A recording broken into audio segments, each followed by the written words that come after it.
మా జీవితాలకు భవిష్యత్తును ప్రసాదిస్తుంది. మా జీవితాన్ని ఉన్నత స్థితిలోనికి, నిత్య జీవంలోనికి తోడుకొని వెళుతుంది. అటు మీ మాట వినగల చెవిని, గ్రహించగల హృదయాన్ని మాకు ప్రసాదించమని పరిశుద్ధాత్మ దేవుడా మీరే మా ఒక్కొక్కరితో ముచ్చటించమని మా ప్రభువు మీ ప్రేకుమారుడు యేసుక్రీస్తు వారి పేరిట ప్రార్థించున్నాము తండ్రి. ఆమేన్. ప్రియమైన దేవుని బిడ్డలారా, దేవుని యొక్క వాక్య భాగంలో దేవుడు తనతో నిబంధన చేసుకున్నటువంటి ప్రజల్ని పిలవాలి అని చెప్పి దేవుడు కోరుతూ ఉన్నట్లుగా ఈ వాక్య భాగంలో మనం చూస్తూ ఉన్నాం. నిబంధన అనేటువంటిది చాలా ప్రత్యేకమైనటువంటి రీతిగా ఉన్నట్లుగా మనం గత కొన్ని వారములుగా పరిశుద్ధాత్మ దేవుడు మనకు తెలియజేస్తూ వస్తున్నాడు. యోహాను సువార్త 3వ అధ్యాయం 16వ వచనాన్ని ఒకసారి మనం చూసినట్లయితే, యోహాను సువార్త 3వ అధ్యాయం 16వ వచనం, దేవుడు లోకమును ఎంతో ప్రేమించెను కాగా ఆయన తన అద్వితీయ కుమారునిగా పుట్టిన వాని యందు విశ్వాసముంచు ప్రతివాడును నశింపక నిత్య జీవం పొందినట్లు ఆయనను అనుగ్రహించెను. కాబట్టి దేవుని యొక్క వాక్య భాగంలో దేవుడు తన ప్రజలతో నిబంధన చేసి ఆ యొక్క నిబంధనకు గుర్తుగా దేవుడు తన కుమారుని లోకానికి పంపినట్లుగా మనం దేవుని యొక్క వాక్య భాగంలో మనం చూస్తూ ఉన్నాం. ఎందుకు దేవుడు ఈ లోకానికి తన కుమారుని పంపాల్సి వచ్చింది, దేవుడు నిబంధన చేయాల్సిన అవసరం ఏమొచ్చింది అని చెప్పిన దేవుని యొక్క వాక్యాన్ని జాగ్రత్తగా పరిశీలన చేసినట్లయితే, ఈ ప్రజలందరూ కూడా ఎవరికి ఇష్టమైనటువంటి మార్గాన్ని ఎన్నుకొని వారు తమ ఇష్టమైనటువంటి మార్గంలో వెళ్ళిపోతూ ఉన్నారు. అందుకే దేవుని యొక్క వాక్యం వచ్చాడు, ఆయన పరలోకంలో నుంచి భూలోకానికి తొంగి చూశాడు. ఎప్పుడైతే ఆయన తొంగి చూశాడో, చూసినప్పుడు భూమి మీద ఏ ఒక్కడు కూడా నీతిమంతుడు కనిపించట్లేదు. అందుకొరకు దేవుడు ఈ భూమి మీద మనుషుల్ని చేసి, మనుషులకు జీవాన్నిచ్చి, మనుషులకు బ్రతుకును అనుగ్రహించి, మనుషులు ఈ భూమి మీద జీవించడం కొరకు అన్ని దయచేసినటువంటి దేవుడు చివరికి ఆ మనుషుల జీవితాన్ని, మనుషుల జీవిత విశేషాన్ని దేవుడు గమనించినప్పుడు వారి జీవితాల్లో దేవుని పట్ల నీతి అనేటువంటిది లేనటువంటి దానిగా, అనగా అవినీతి పాలై అవినీతి ప్రజలుగా అన్యాయంగా జీవించేటువంటి మనుషులుగా ఈ భూమి మీద కొనసాగుతున్నటువంటి దాన్ని బట్టి దేవుడు తన యొక్క హృదయాన్ని కల్పించాడు.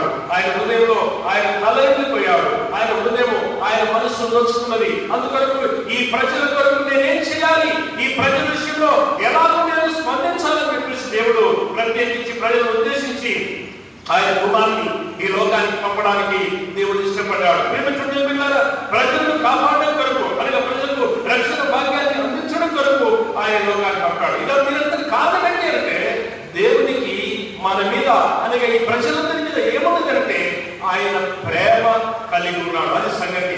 ఆయనలో ప్రేమ అనేది లేకపోయినట్లయితే, ఆయనలో మన మీద ప్రేమించేటువంటి తత్వము ఆయనకు లేకపోయినట్లయితే మన కొరకు ఆయన కుమారుని అర్పించేటువంటి కాదు, మన కొరకు ఆయన కుమారుని బలి అర్పణకి అంగీకరించేటువంటి వాడు కాదు. కాబట్టి ఈ ప్రత్యేకమైనటువంటి సమయంలో దేవుని యొక్క వాక్య భాగంలో దేవుడు మనల్ని ప్రేమిస్తూ ఉన్నాడు కనుక, ఆయన మనల్ని ప్రేమిస్తూ ఉన్నాడు కనుక ఆయన మనతో నిబంధన చేస్తున్నాడు అని చెప్పి మనం దేవుని యొక్క వాక్య భాగంలో మనం చూశాం. కాబట్టి గత వారంలో దేవుడు మనం జ్ఞాపకం చేసినటువంటి విషయం ఏంటంటే, ఆయన నిబంధన చేయడానికి ప్రథమ కారణం, ఆయన నీతో నాతో నిబంధన చేయడానికి ప్రథమ ఏకైక కారణం ఏంటంటే దేవుడు నిన్ను ప్రేమిస్తూ ఉన్నాడు.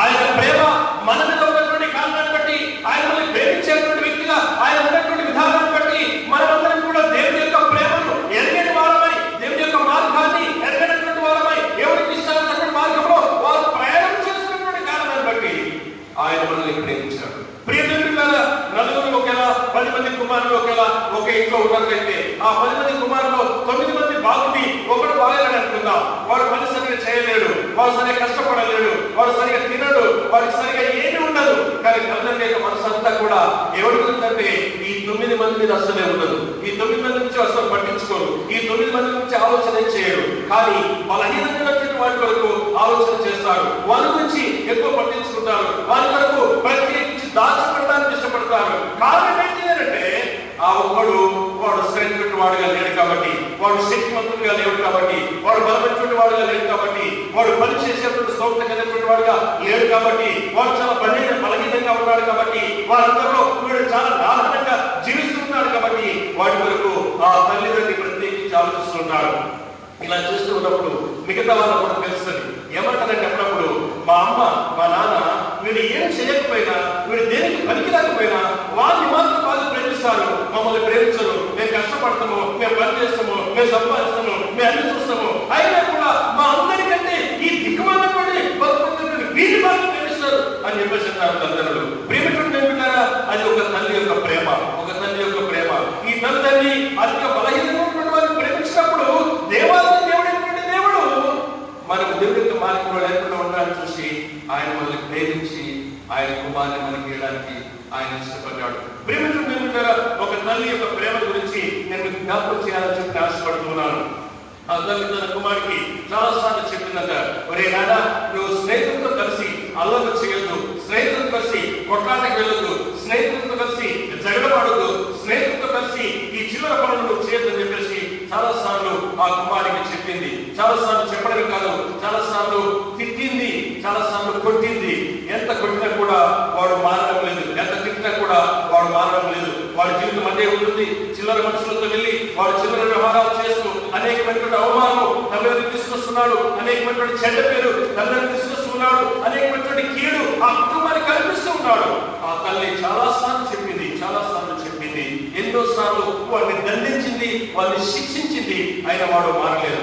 ఒకరోజు ఆ కుమారుని తీసుకుని వచ్చేసి ఆ కుమారుని కిచెన్ లోకి తీసుకుని వెళ్ళి ఆ కిచెన్ తలుపుని మూసేసి స్టవ్ అంటించిందంట. వీడికి భయం అవుతుంది, మా అమ్మ ఇద్దరు బాగా కొట్టింది కానీ ఈ రోజు అది పెద్ద కథ చేసినట్టుందని చెప్పేసి వీడి లోపల పుగులు పడుతున్నాడు.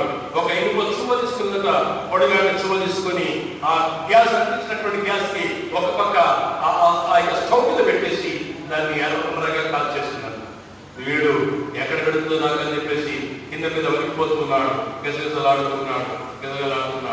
ఆ వాడు చూస్తూ ఉంటుండగా ఒక చేత ఆ కాల్చినటువంటి చువ్వ తీసుకొని ఒక చెయ్యి చాపి కుమార్తెగా, ఒరే నీవెంత చెప్పినా మారడం లేదు కదా, నువ్వెంత చెప్పినా నా మాట వినడం లేదు కదా, ఎంత చెప్పినా నీ ప్రవర్తనలో మార్చుకోవడం లేదు కదా, ఎంత చెప్పినా నీ బతుకు మార్చడం ప్రయత్నం చేస్తే ఎంత చెప్పినా కూడా కొట్టి నాకు ఆశిస్తుందని నువ్వేం చేయట్లేదు కదా, నిన్ను కన్నెందుకు ఇగో అని చెప్పేసి తన చేతి మీద ఎర్ర చువ్వ పెట్టుకొని వాడు చూస్తూ ఉంటే కాల్చుకుందట. ఆ దృశ్యాన్ని చూసినటువంటి వాడు కింద పడి ఏడవడం మొదలుపెట్టాడు. వాడు దొర్లాడడం మొదలుపెట్టాడు. అమ్మ అమ్మ అమ్మ తప్పైపోయిందమ్మా, ఇక మీదట నేను ఏ అల్లరిలో నేను పాల్గొనను, ఎక్కడికి ఏ చిల్లర మనుషుల దగ్గర వెళ్ళను. ఇక నుంచి నీ మాట విని నువ్వు చెప్పినట్టుగా నేను జీవిస్తాను, నీ మాట విని నీ మాట ప్రకారం నేను జీవిస్తాను, నీ మాట ప్రకారమే నేను బ్రతుకుతానమ్మా, నన్ను నమ్ము, నీ చేతి నుంచి ఆ చువ్వను తీయమ్మా అని చెప్పేసి గట్టిగా కేక వేశాడు. ప్రేమించుంది బిడ్డ, ఒక తల్లి తన బిడ్డల పట్ల కలిగి ఉన్నటువంటి ప్రేమ, ఒక తల్లి తన పిల్లల పట్ల కలిగి ఉన్నటువంటి ఆప్యాయత, ఒక తల్లి తన పిల్లల పట్ల కలిగి ఉన్నటువంటి ఆవేదన. అవును ప్రేమించుట వల్ల ఆ తల్లి నిర్ణయం చేసుకుంది, వీడి ముందట నాకు నేను శిక్షించుకుంటే తప్ప, నాకు నేను శిక్ష వేసుకుంటే తప్ప వీడి జీవితంలో మార్పు వచ్చేటట్లు లేదని చెప్పేసి ఆ తల్లి కన్నందుకు, ఆ తల్లి పెంచినందుకు, ఆ తల్లి వాడిని జీవింపజేస్తున్నందుకు, వాడి బ్రతుకు మార్గం కొరకు చెప్పి ప్రయోజనం లేదని చెప్పేసి తనను తాను కాల్చుకొని ఆ కుమారు యొక్క మార్పుకు కారణమైంది.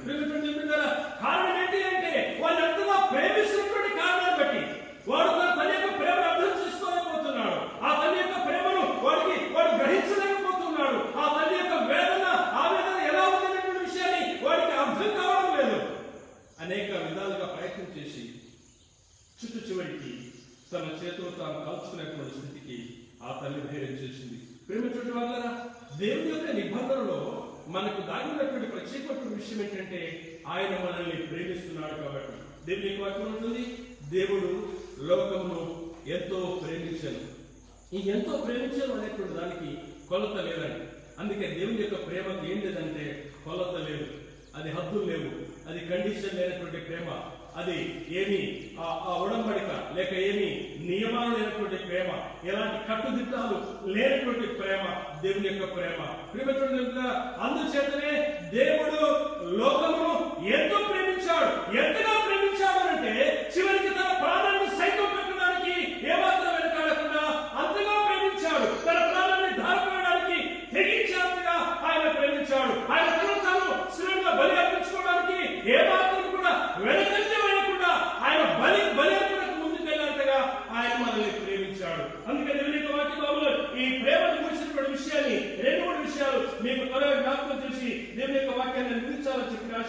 చెప్తున్నాను.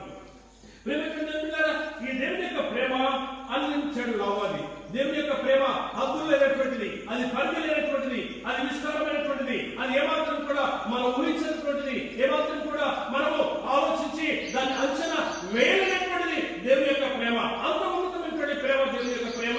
కాబట్టి ఆ దేవుని ప్రేమ గురించి మీకు తెలియజేయడానికి ఒక గ్రీకు పదాన్ని మీకు జ్ఞాపకం చేయాలని చెప్పి ఆశపడుతున్నారు. గ్రీక్ పదంలో మాట ఏంటంటే క్రిస్టియన్ అనేటువంటి పదాన్ని ప్రత్యేకించి గ్రీకు భాషలో వాడుతున్నారు. ఈ క్రిస్టియన్ అనేటువంటి పదానికి ఉన్నటువంటి అర్థంలో మొట్టమొదటి విషయం ఏంటంటే ఈ దేవుని యొక్క ప్రేమ ఎలాంటిది అని చెప్పి ఆలోచిస్తే దేవుని యొక్క ప్రేమ అది హద్దు లేక పరిధి లేక లిమిట్ లేనటువంటి ప్రేమ. అది అవును పెట్టుకుంటున్నారా?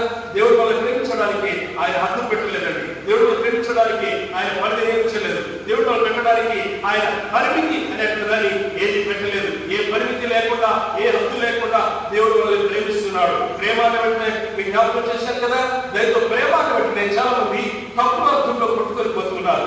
తప్పు అర్థంలో కొట్టుకొని పోయేటువంటిది ప్రేమ కాదు. అది ప్రేమ అనేటువంటిది ఏంటంటే అది నిజమైనటువంటిది. ఆ ప్రేమ అనేటువంటిది అది స్వార్థమైనటువంటిది.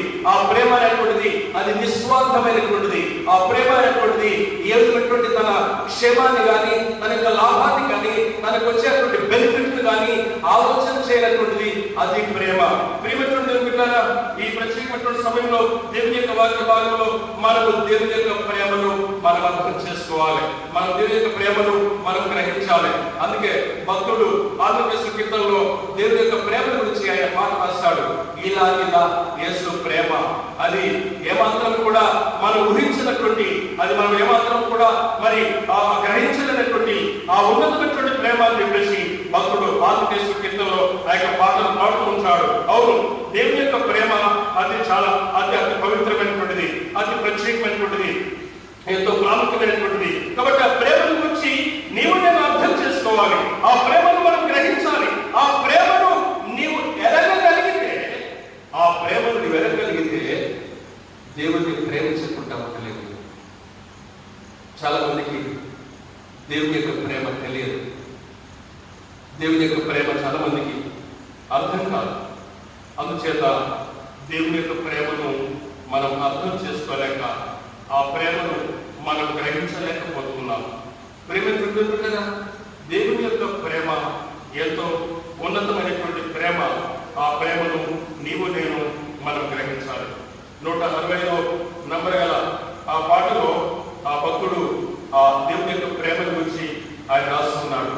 ఇలాంటిదా యేసు ప్రేమ, ఇలాంటిదా యేసు ప్రేమ, నన్ను తోలనాడక తనకు జాలి చూపినదా, ఇలాంటిదా యేసు ప్రేమ, పనికి మాలిన వాడనైనా నేను కనపరచు నా దోష కపట వదనము, మనసు నుంచగా తాపపడక ఇంత ఘనమైన రక్షణ పునః కొనసాగే, ఇలాంటిదా యేసు ప్రేమ. అవును, ఆయన ప్రేమ చాలా ఉన్నతమైనటువంటిది. మన ప్రవర్తన, మన యొక్క ఆలోచన అంతా కూడా కపటం, స్వార్థంతో కూడినటువంటిది. మన యొక్క ఆలోచన విధానం, మన మనస్సు, మన ఉద్దేశం అంతా కూడా కపటంతో కూడినటువంటిది. ఈ కపటం ఎవరికి అర్థం కాదు. అది మనకు మాత్రమే తెలుసు, మన హృదయానికి మాత్రమే తెలుసు, మన మనసు మాత్రమే తెలుసు. అలాంటి కపట ప్రవర్తన కలిగినటువంటి మనల్ని దేవుడు ప్రేమిస్తున్నాడు. ఆయన ప్రేమ ఎంతో ఉన్నతమైనటువంటి ఆయన ప్రేమ. ఒకరి ఈ లోకంలో ఎవరైనా మనల్ని ప్రేమించినట్లయితే వారు మన పక్షంగా ఏదైనా ఒకటి కోరి, లేక మన పక్షంగా మనం ఏదైనా చేయాలని చెప్పేసి చూసి మనల్ని ప్రేమిస్తారు. కానీ దేవుడు ఏమీ లేకుండానే ఆయన మనల్ని ప్రేమించాడు. నా ప్రేమికుడు పిల్లలు, ఈ ప్రత్యేకమైనటువంటి సమయంలో దేవుని యొక్క వాక్యంతో మాట్లాడుతున్నది. మనం చదివినటువంటి ఉత్తర వాక్య భాగంలో వచ్చినట్లయితే 50వ కీర్తనలో ఆయన చాలా చక్కని మాట జ్ఞాపకం చేస్తున్నాడు. 50వ కీర్తనలో చాలా మంది దేవుని యొక్క మాటలు మీరు వచించడానికి నీకు వీలు లేదు అని అంటాడు. దేవుని యొక్క మాటలు నీ నోట నువ్వు వచించేటువంటి ఆ యొక్క యోగ్యత, ఆ అవసరత నీకు లేదు అని చెప్పి దేవుని యొక్క వాక్యంలో ఆయన మనకు జ్ఞాపకం చేస్తాడు. చూడండి ఎందుకు ఆ మాట అంటున్నాడు అంటే, చూడండి 15 నుంచి 16 వచనంలో, 50వ కీర్తన 16 వచనం 15లో దేవుడు సెలవిస్తున్నాడు, నా కట్టడలు వివరించడానికి నీకేమి పని, నా నిబంధన నీ నోట వచించడమేమి, దిద్దుబాటు నీకు అసహ్యము కదా. కారణం ఏంటంటే దిద్దుబాటు దేవుడు కోరుతున్నాడు, ఆయన క్రమాన్ని దేవుడు కోరుతున్నాడు. మనల్ని క్రమపరచడం దేవుడికి ఇష్టమైనది. మనము క్రమపరచబడి మన జీవితాన్ని కొనసాగించడం దేవుడు ఆశిస్తున్నాడు. దిద్దుబాటు చాలా మందికి ఇష్టం ఉన్నది కదా, మెచ్చుకోవడం చాలా మందికి ఇష్టం. కానీ ఎవరన్నా మనం నొచ్చుకునే మాట మాట్లాడితే ఎవరికి ఇష్టం ఉన్నది కదా? మనం నొచ్చుకునే మాట మాట్లాడితే ఇష్టం ఉంటుందా? ఎవరికి ఇష్టం ఉండదు. అంటే దాని అర్థమైంది మన తప్పును వేరేకి చూపించొద్దు ఇంకొకరు, మన మోసాన్ని ఇంకొకరు చెప్పకూడదు, మన అసూయ తత్వాన్ని ఇంకొకరు అది వేరేకి చెప్పకూడదు. అది తట్టుకోలేదు.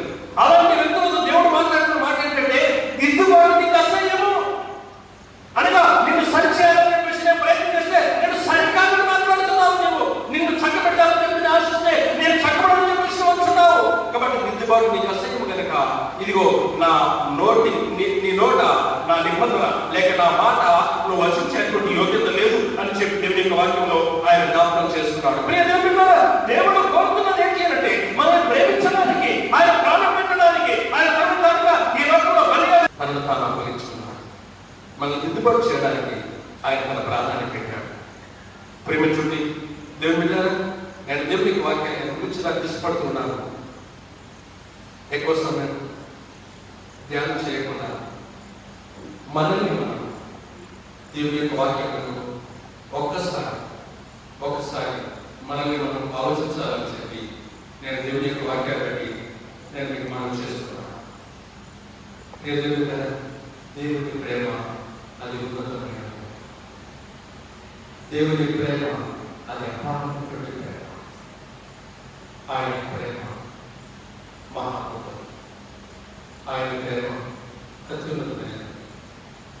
చివరికి ఒక విషయం చెప్పి నేను గురించడానికి ఇష్టపడుతున్నాను.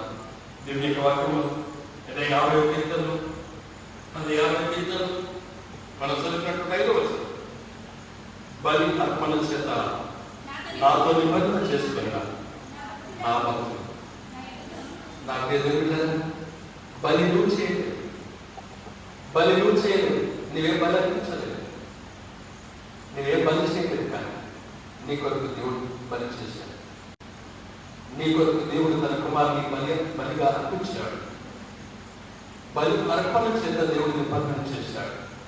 బలి అర్పణ చేత ఇది అర్థం చేసుకోవడానికి మనం చదివినటువంటి మొదటి వాక్య భాగాన్ని కొంచెం ఒక నిమిషం పాటు మనం చూస్తే మనకి అర్థమవుతుంది. ఆదికాండం 31వ అధ్యాయంలో ఇక్కడ లాభాలు అనేటువంటి వారు యాకోబుతో వారి యొక్క ప్రమాణం చేస్తున్నట్టుగా, ఒక నిబంధన చేస్తున్నట్టుగా దేవుని యొక్క వాక్య భాగం మనకు కనిపిస్తుంది. చూడండి, నేను దేవుని యొక్క వాక్యాన్ని నేను చదువుతున్నాను. 51వ వచనం నుంచి 31వ ఆదికాండం.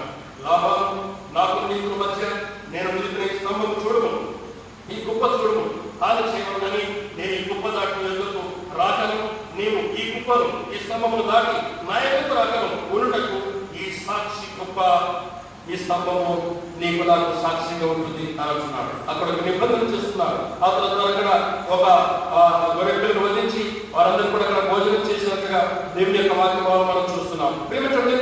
అసలు లాభాన్ని ఎందుకు ఈ యొక్క యాకోబుతో ప్రమాదం చేస్తున్నాడు, ఎందుకు ఈ యొక్క నిబంధన చేసుకుంటున్నాడు మనకు అర్థం కాదు.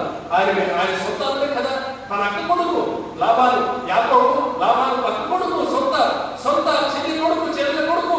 మరి ఇతరుతో ఈ యొక్క లాభాలు ఒప్పంద పడడానికి కారణం ఏంటి, నిబంధన చేసుకోవడానికి కారణం ఏంటి? ఈ యాకోబు లాభాన్ని ఇంటికి వచ్చినప్పుడు ఒంటిగా వచ్చాడు, కట్టుబట్టలతో వచ్చాడు, ఏమీ లేకుండా వచ్చాడు. వచ్చిన తర్వాత ఆ మామగారు ఆయనకు కుమార్తె ఇచ్చాడు, ఆయనకు వివాహం చేశాడు, ఆయనకు పెళ్లి చేశాడు. ఆయన జీతం ఉండి ఆయన చాలా సంపాదించుకున్నాడు మామ దగ్గర, విస్తారమైన సంపాదన. ఈ రకంగా నిబంధన చేయడానికి కారణం ఏంటి అని చెప్పి మనం కృష్ణ తెచ్చుకోవడం తెచ్చేసి 30 అధ్యాయంలో 30వ అధ్యాయంలో 43వ వచనము మనకు ఇక్కడ ఒక విషయం కనిపిస్తుంది యాకోబు గురించి.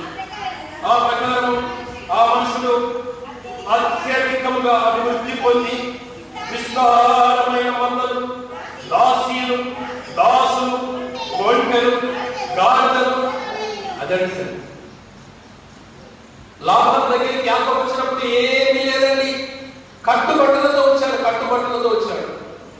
కానీ ఇప్పుడు లాభం దగ్గర నుంచి యాకోబు పోయేటప్పుడు ఆయనకు కావాల్సిన దానికంటే ఎక్కువ ఉన్నది. ఇప్పుడు కావాల్సిన దానికంటే ఎక్కువ ఆయనకు కుటుంబం అయింది, ఆయనకు చాలా మంది పిల్లలయ్యారు, ఆయనకు పెద్ద కుటుంబం అయిపోయింది. ఇప్పుడు తన సొంత ప్రాంతానికి వెళుతూ ఉన్నప్పుడు ఆయన చాలా మంది దాసీలు ఉన్నారు. ఎంత గొప్ప! అందుకే తెలియని అంటాడు, అత్యధికంగా అతను అభివృద్ధి పొందాడు. విస్తారమైనటువంటి సంపద ఆయన కలిగి ఉన్నాడు. ఎంత అధికంగా అభివృద్ధి పొందాడంటే చెప్పలేనంతగా అభివృద్ధి పొందాడు. ఎంత అధికంగా విస్తరించాడంటే చెప్పలేనంతగా విస్తరించాడు. కాబట్టి ఈ గొప్పగా విస్తరించి అత్యధికంగా అభివృద్ధి పొందినటువంటి ఈ యొక్క యాకోబు ఎప్పుడైనా వచ్చి హాని చేస్తాడేమో అని చెప్పేసి భయపడి లాభాన్ని వెళ్ళి యాకోబు చేస్తున్నాడు. కానీ దేవుడేమో మనల్ని ప్రేమించి ఆయన మన దగ్గరికి వచ్చి ఆయన నిబంధన చేస్తాడు. ఒక యవనస్తురాలు నన్ను గుర్తొచ్చినప్పుడు ఊరి బయట ఉన్నటువంటి సమాధి దగ్గరికి వెళ్ళి ఏడుస్తుంది. ఒక యవనస్తురాలు ఆమె జ్ఞాపకం వచ్చినప్పుడల్లా ఊరి బయట ఉన్నటువంటి సమాధి దగ్గరికి వెళ్ళి ఏడుస్తూ వచ్చేది. ఆ ఊరిలో కొంతకాలం తర్వాత ఒక పెద్ద మనిషి ఆ అమ్మాయిని బాగా గమనించాడు. ఎప్పుడు ఒకసారి పూలు పట్టుకొని వెళ్తుంది తన చేతిలో, వెళుతుంది కొంచెం తర్వాత మళ్ళీ తిరిగి వస్తుంది, వచ్చినప్పుడు పూలు తన చేతిలో ఉంటారు. అందుకొరకు ఆ వ్యక్తికి అర్థం కాలేదు, ఈ అమ్మాయి ఏంటి అప్పుడప్పుడు పూలు పట్టుకొని వెళ్తుంది, చేతిలో బొత్తి పట్టుకొని వెళ్తుంది, వచ్చినప్పుడు మళ్ళీ బొత్తి చేతిలో ఉండదు, ఊరు బయటికి వెళ్ళి ఏం చేస్తుంది ఆ బొత్తిను అని చెప్పేసి ఆ అమ్మాయి గురించి అంతగా తెలియనటువంటి ఒక వ్యక్తి ఆ అమ్మాయి గురించి ఆలోచించడం ప్రారంభించాడు. ఒకరోజు ఈమె గురించి తెలుసుకోవాలని చెప్పేసి ఆలోచిస్తున్నాడు. ఒకరోజు ఆ అమ్మాయి ఈయన అనుకుంటుండగానే చేతిలో బొత్తి పూలు పట్టుకొని ఆ ఊరు బయటికి ప్రయాణం అయిపోతుంది. అరే ఈ అమ్మాయి వెళ్తుంది ఈరోజు కూడా, కాబట్టి అమ్మాయి చూడాలి అని చెప్పేసి ఆ అమ్మాయి చాలా దూరం వెళ్ళిన తర్వాత ఈయన చాలా దూరంగా ఉండి ఆ అమ్మాయి వెళ్ళిన చోటు దాకా వెళ్ళడం మొదలుపెట్టాడు. తీరా చూస్తే ఆ ఊరు బయట దాకా అమ్మాయి ప్రయాణం చేసి బయటకు వచ్చేసింది. ఆ ఊరు బయట ఒకే ఒక సమాధి ఉంది. ఆ సమాధి దగ్గర ఆ పూల బొకేని పెట్టి ఆ సమాధి మీద ఆ సమాధిపై చేతులు పెట్టి తలబెట్టి ఏడ్చేసి తన దుఃఖాలను తీసేసుకొని మళ్ళీ తిరిగి ప్రయాణం అవుతుంది. అలాంటి సమయంలో దూరంగా ఉన్నటువంటి వ్యక్తి అసలు సంగతి ఏంటి అని చెప్పేసి ఆ సమాధి ఏడుస్తున్నటువంటి ఆ అమ్మాయి దగ్గర దాకా వెళ్ళాడు. అప్పుడు ఈమెకి ఎవరు లేరు అనేటువంటి విషయము ఆయనకు తెలుసు. కానీ ఈ సమాధి వచ్చి ఇక్కడికి ఎంతో చేరుస్తుందని చెప్పేసి అర్థం కాక ఆ అమ్మాయి దగ్గరికి వెళ్ళి, అమ్మా ఏంటి అసలు ఈ సమాధి ఎవరిది, నువ్వు అప్పుడప్పుడు పూలు పట్టుకుని వస్తావు, ఇక్కడికైనా వచ్చేది ఏంటి, నువ్వు ఈ సమాధికి రావడానికి ఇలా ఏడవడానికి ప్రలాపించడానికి కారణం ఏంటి అని చెప్పేసి అప్పుడు ఆ యవనస్తురాన్ని ఆయన అడిగాడు. అడిగితే ఆ అమ్మాయి చెప్పింది, నేను ఎవరో కాదు, నా ప్రాణదానానికి ఆ పెద్ద మనిషికి ఆ మాట అర్థం కాలేదు. ఇదేంటి ప్రాణదానం అంటున్నావు, ఆయన చనిపోయాడు ఆల్రెడీ అని చెప్పేసి ఆ పెద్ద మనిషి ఆ అమ్మాయితో మాట్లాడుతున్నప్పుడు ఆమె చెప్పడం మొదలుపెట్టింది, నేను చాలా చిన్న ప్రయత్నం ఉన్నాను, పాలు తాగే వయసు కాదు, మా అమ్మ నన్ను ఇంట్లో ఉద్యోగం వేసి మా ఇంటికి కొంచెం 4-5 ఏళ్ళ దూరంలో ఉన్నటువంటి బావి దగ్గరికి నీళ్ళు చూడడానికి ఆమె చాలాసేపు అయినట్టు మంది ఉన్నారు. ఆమె నీళ్లు చేస్తూ ఉండగా ఆమె కనిపించింది. నేను ఉద్యోగంలో ఉన్నటువంటి మా ఇంట్లో గుడిసి అది నిప్పుతో కాలిపోతుంది. మా అమ్మ బకెట్ బావి నుంచి పెట్టి పరిగెత్తుకుని వచ్చింది. అప్పటికి చాలా మంది నా ఇంటి చుట్టున్నారట. మా అమ్మాయి అయ్యో నా బిడ్డని కాపాడండి అని చెప్పి ఏడుస్తున్నారట. అప్పుడు ఒక యవనస్తుడు ఆ మంటల్లో ఇంట్లో ఏడుస్తున్నారు. కావు కేకలు పెట్టి ఉయ్యాలో చిన్న చిన్న పాలు తాగేస్తున్నారు. ఆ యవనస్తుడు మా తల్లి ఏడుపు చూడలేక, నా ఏడుపు వినలేక ఖాళీ పడిపోతున్నటువంటి ఇంట్లో పరిస్థితులు వచ్చాయి. ఆ ఉయ్యంలో ఉన్నటువంటి నన్ను చేతులు తీసుకొని మళ్ళీ బయటికి వచ్చేటప్పుడు ఆయన బట్టలకి నింపడుతున్నది. ఆయన ద్వారం నుంచి బయటకు వచ్చి నన్ను క్షేమంగా బయట పెట్టాడు. కానీ ఆ తన బట్టలు నింపకపోవడంతో ఆయన పూర్తిగా అని చెప్పాడు. ఆ తర్వాత కొంతకాలానికి నా తల్లి కూడా కనిపించింది. ఆయన కనుక చాలా మంది మనుషులు నన్ను చూస్తున్నారు బయట, కానీ ఎవరు నన్ను కాపాడడానికి ధైర్యం చేయలేదు, సాహసించలేదు. అయితే ఆయన నన్ను కాపాడడం కొరకు తన ప్రాణం లెక్క చేయగా కాలిపోతున్న ఇంట్లోకి వచ్చి మంటల్లో ఉన్నట్టున్నాను. ఆ మార్గం తన చేతుల్లో తీసుకొని తన కంప్యూటర్ పెట్టుకొని తాను కాలిపోతున్నాను పూర్ణ లెక్క చేయగా బయటికి తీసుకొచ్చి నాకు బ్రతికిచ్చాడు, నాకు జీవాన్ని వచ్చాడు. అది చెప్పేవాళ్ళగా ఈ లోకంలో నాకు ఎవరైనా ఉన్నాను అంటే, ఈ లోకంలో నాకు ఎవరైనా ఉన్నాను అంటే ఈ సమాజంలో ఉన్నటువంటి వ్యక్తి మాత్రమే నాకు ఈ లోకంలో ఎవరైనా నన్ను ప్రేమించాను అంటే, ఈ సమాజంలో పెట్టబడినటువంటి వ్యక్తి మాత్రమే నన్ను అందరికంటే కూడా తల్లిదండ్రుల కంటే కూడా అత్యంతంగా ప్రేమించినటువంటి ఈ లోకంలో నా కొరకు ప్రాణాన్ని పెట్టే ధైర్యం, సాహసం ఎవరైనా చేయగలరా అని చెప్పి నేను చూస్తే నా కొరకు ప్రాణాన్ని పెట్టడానికి ధైర్యం, ఆ సాహసం చేసి ఇదిగో ఈ సమాజంలో పెడుతుంది. కాబట్టి దేవుని వాక్యం నాతో పని ఏర్పాటు చేసి నా భక్తులు 11 మంది మీది ఆకాశంతో క్రింది భూమికి దేవుడు సెలవించాడు. నీ కొరకై జ్ఞానం పెట్టిన నేను నీవు అభివృద్ధిస్తాను. నీవు దేవుని తప్పు చూస్తే తప్ప నీ జీవితం పరిచయం ఉండదు. అవును, మన కొరకు ప్రాణం పెట్టినప్పుడు యేసుగా మనం ఎడవడం చాలా కష్టం, అది అర్థం చేసుకోవడం కష్టం. కానీ దేవుని ఆత్మ మనకు సహాయపడుతుంది. మన ఉదయాన్ని లేకపోలేదు. దేవుని ఆత్మ మనకు సహాయపడకపోతే మనం దేవుని అర్థం చేసుకోవడం చాలా కష్టం. ఇలా కష్టపడి ప్రార్థించేద్దాం. ప్రభుత్వం చేసి నీ కొరకు ప్రాణం పెట్టాడు. ఒక తల్లి కంటే ఎక్కువగా ఆయన్ని పరిపించాడు. తల్లి కంటే ఎక్కువగా నన్ను పరిపించాడు. నా ప్రియమైన దేవుడులా, నా ఎవరి కుమారులా, నా ఎవరి కుమార్తెలా, నా చిన్నలా, ఇదిగో దేవుని నామంలో చెప్తాను. ఒక్కసారి నేను ఆలోచించి నేను ఆలోచిస్తూ దేవుడు ఎంతో నిబంధన చేశాడు. ఆ నిబంధన ఏంటంటే తన ప్రాణాన్ని బలియాగం చేసి నిబంధన చేశాడు. నీ చేతిలో బైబిల్ పడుతున్నావు, ఆ బైబిల్ పేరు నిబంధన. అందుకే పాత నిబంధన కొత్త నిబంధన చూద్దాం.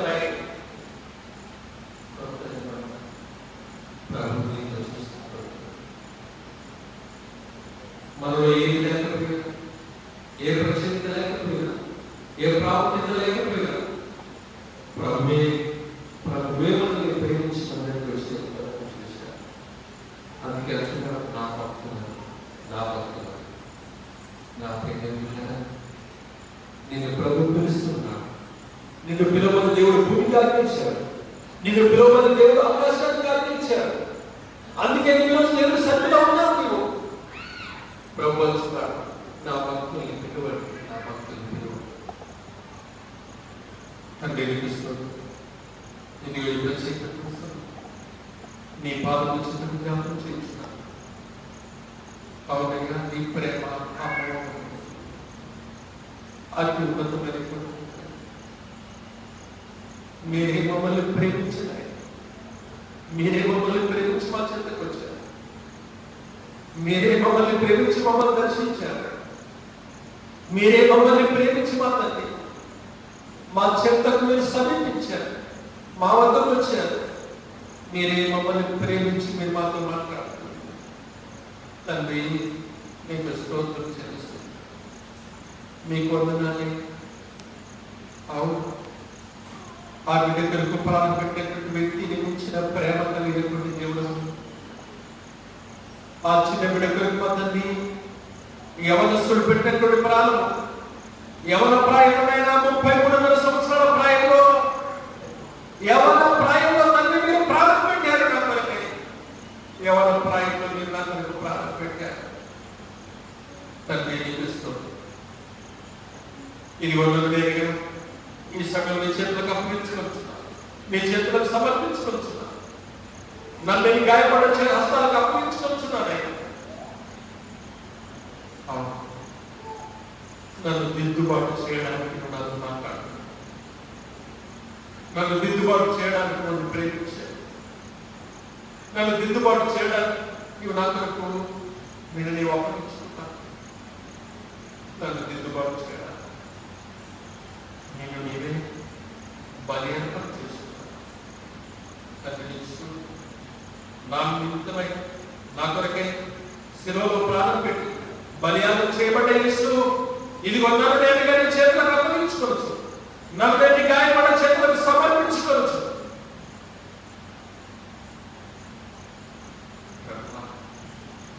నీ కొరకు నేను జీవించుకుంటాను. నా ప్రభువు నా విమోచన, నా నిమిత్త వయసులో ప్రాణాన్ని పెట్టి సమాధి చేయబడి సమాధిలో నుంచి తిరిగి లేచి ఇదిగో నేను ఇంత కూడా ఉన్నానని చెప్పి వాగ్దానం చేశాను. యేసు క్రీస్తు వారి పేర ప్రార్థించి వేడుకొచ్చున్నాను. ఆమేన్. మనందరికీ